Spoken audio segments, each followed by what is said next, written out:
সে তার একটা কাপড় রাখে নাই শরীরে, এত বড় বড় পাথর দিয়ে তার নিক্ষেপ করছে। ওরা কি মানুষ, ওরা কি মরবো না, ওরা কি মরবো না। আমার এই যে সব সারা করতো। আমার বাবাকে ব্যবসার জন্য, আমার বাবার ব্যবসা চাইছে এবং আমার বাবা থেকে 2 লাখ টাকা মাসে মাসে চাঁদা চাইছে।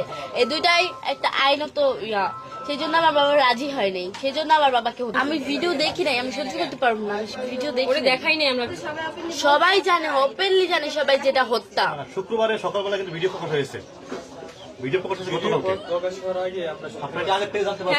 হ্যাঁ, আমরা আগে থেকে জানতে পারছি। তখন কি জানতে পারলেন? মানে কারা কারা করছে? আমি সবার নাম তো জানি না, কিছু মানুষের নাম জানি, যেরকম টিটু, মইন, ছোট মনির, লম্বা মনির, তারপর রনি, কামাল না, কামাল না, কাউসার মোল্লা, কাইয়ুম মোল্লা,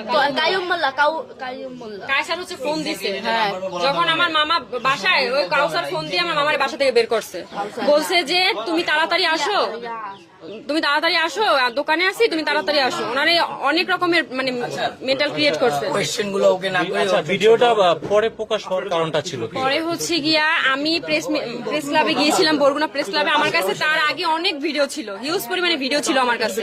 তো আমি এগুলো পেশ করার মতো এই মানে প্ল্যাটফর্ম পাচ্ছিলাম না, তো যার কারণে এটা একটু লেট হয়েছে। আর এই আমার কাছে যে আপনার পাথর নিক্ষেপের ভিডিওটা আসছে আপনার আগামীকাল 9টার দিকে, সকাল বেলা 9টার দিকে। তো ওইটাই আমি আমার একটা কলেজ, আমি বরিশাল ভার্সিটিতে পড়ি, তো ভার্সিটির আমাদের পেজ আছে, পেজে আমি এটা আপলোড করি। আপলোড করার পরে এটা অনেকটা মানে 1 ঘন্টা না 1.5 ঘন্টার মধ্যে এটা সবাইকে ছড়াই যায়।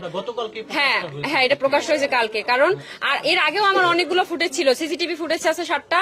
সেটা হচ্ছে গিয়ে আপনার ওই যে আমার মামার সাথে যখন অফিসে বসে কথা হয়, আমার মামারে তখনই তারা ওইখানে বসে মারামারি শুরু করছে। শুরু করার পরে আমার মামার টানা হিস্ট্রা করে বাইরে নিয়ে আসছে এবং ঈদ দিয়ে মাথা থাতলাই দিছে। আর এখানে একটা শুট করা হয়েছে আমার মামা, এটা কিন্তু এটা করা হয় নাই। হ্যাঁ হ্যাঁ, বন্ধুত্ব ছিল। এই যে মুবিন উনি, হ্যাঁ মুহিন, উনি হচ্ছে গিয়া ওনার যে বাসার খাটটা পর্যন্ত আমার মামা কিনে দিচ্ছে।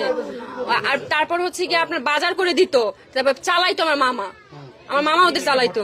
এত বড় একটা ঘটনা ঘটেছে, এর ভিতরে কোনো ধরনের প্রবলেম হয়েছিল কিনা? বা প্রবলেম বলতে আমি বলছি 2020 থেকে 25 সালে এই 5টা বছর আমার মামা অনেকটা ডেভেলপ করে তার ব্যবসায় এবং অনেক ভালো ছিল আলহামদুলিল্লাহ। তার সন্তান ওয়াইফ নিয়ে অনেক ভালো ছিল, ভালোই দিন কাটতেছিল এবং সে একটা লাক্সারি লাইফ বিলং করতেছিল। তো ওইটা তার বন্ধুদের এটা সহ্য হচ্ছিল না যে ও এত ভালো, তাহলে আমরা এরকমের কেন, তাহলে তার মানে আমাদের কিছু একটা করতে হবে। কারণ মানুষ তো লোভে পড়ে সবকিছু করে, এই জন্য ওরা লোভে পড়ে আমার মামার এই কাজটা করছে। আমার মামারে বলছে যে হয় তুমি তোমার মেন এই যে সোহানা মেটালটা আমাদের দিয়ে দাও, আর যদি তুমি সেটা না করো তাহলে প্রত্যেক মাসে আমাদের 2 লক্ষ টাকা করে তোমাকে দিতে হবে। এখন আমার